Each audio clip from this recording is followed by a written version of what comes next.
Welcome back to Michigan Marksman. Today on the channel we're going to have a sequel. Hell yeah. So on one of the earlier videos this month, I did some testing CrossFit plates. Well, I had a spare one laying around and I wanted to, try out something different with it.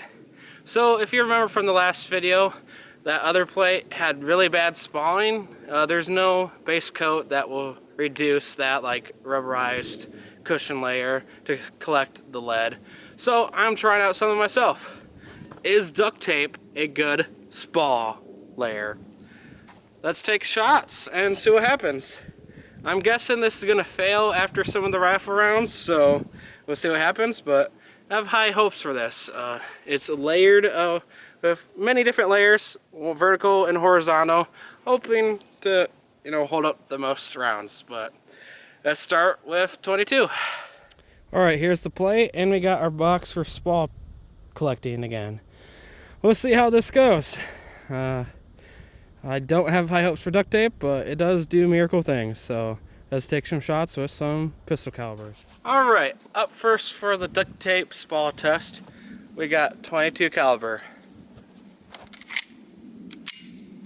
Let's take a shot.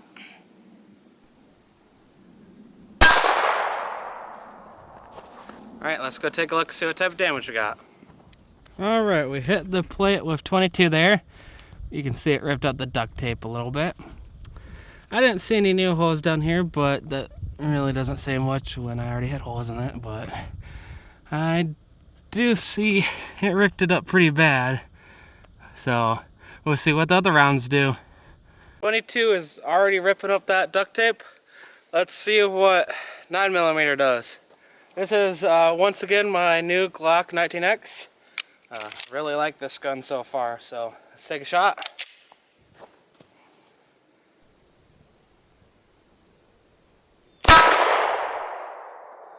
I still have this sighted in really good, that's good. Let's go take a look. There's our plate with the nice big hole from 9mm. Really ripped up that duct tape. Maybe, I don't really know. I have to look back at my other video, but I don't really see any new holes. But the duct tape is falling apart pretty fast, so let's hit it with 45 ACP. Alright, 9mm also ripped up the duct tape. I'm guessing this might rip up the rest of it. This is 45 ACP. Let's take a shot.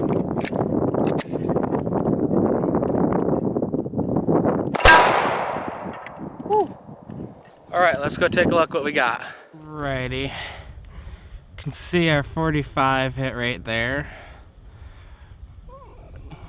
Ripped it up again.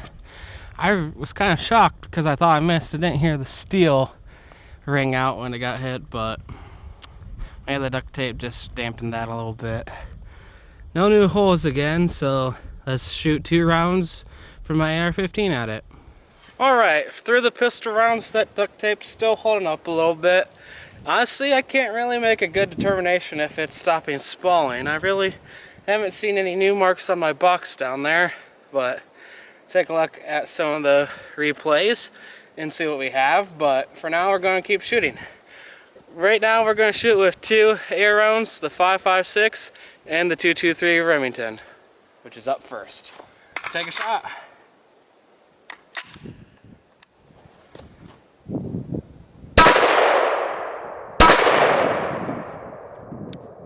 Alright, let's go take a look, see what type of damage we got. There's 5.56 green tip there. Almost made it through, honestly.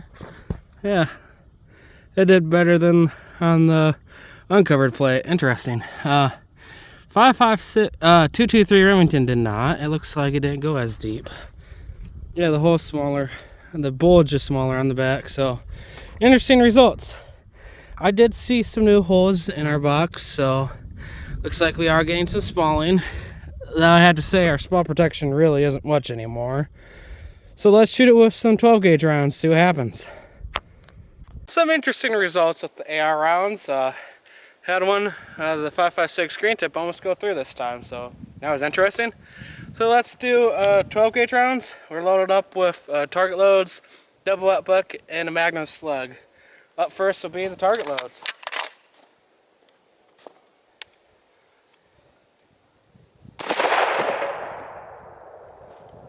Alright, it fell over, so let's set that back up and do double out buck. Alright, double out buck again.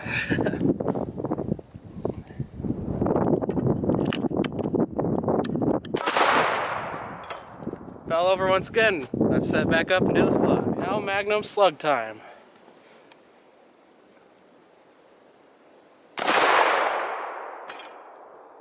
Alright, let's go take a look at that damage.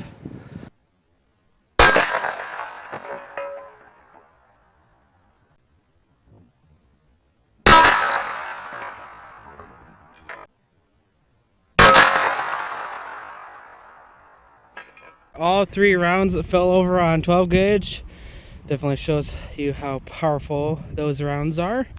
Completely ripped off our duct tape, as you can see, and left some massive holes. There's the slug, got buckshot right there, and then we got our number 8 shot all over the place. So I don't think this is protecting you from small protection anymore, that's for sure. Ready? We're gonna hit it with 308 again, but I know what's gonna happen. Giant hole, so let's take a shot.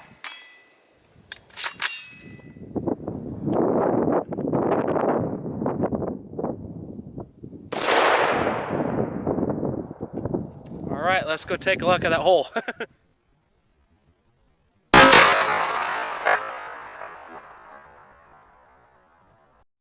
This is probably the biggest shock of the day, in my opinion. It actually stopped 308. That's interesting, to say the least. I'll have to take a look at the replay again to see if that's where I hit, but I'm pretty sure that wasn't there before, because 223 hit right there and there. Ooh, we got a crack right there too, if you can see that. 1 second. There we go.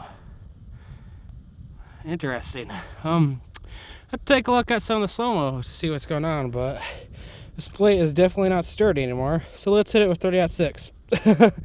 Had some interesting results with 308. It actually stopped the round, so I don't know, maybe just hit a different part of the steel than in my first video. So I'm going to hit it with 30-06. We got some soft points there. I'm going to hit with 1 round, see what happens. So let's take a shot.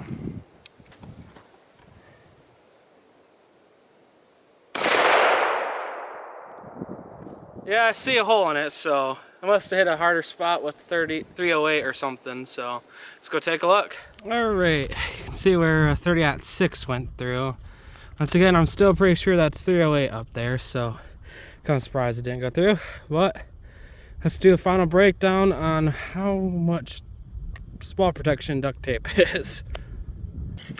Here's our target, the CrossFit plate from the duct tape spall protection test. As you can see, duct tape does not protect you from spalling, that's for sure. Of duct tape's miracle properties, I would say spall protection is definitely not one of them. One interesting result today, you can see up there, that is the 308.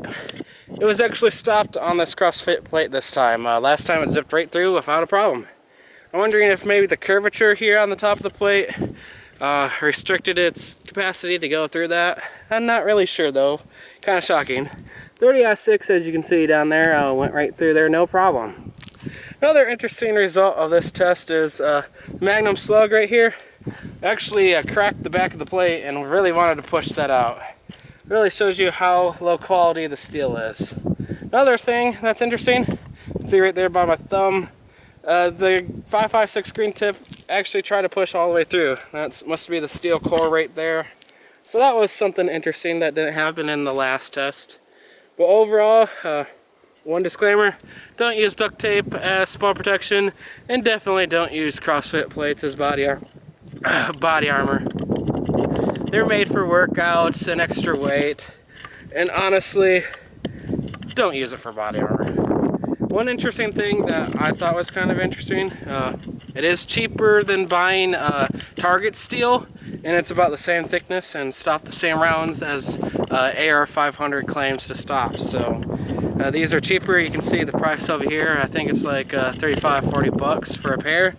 A lot cheaper than one of those Cadwell Target steels, which I think are pushing like maybe 70 bucks now. So interesting results today, that's for sure. If you're liking this content, stick around to subscribe.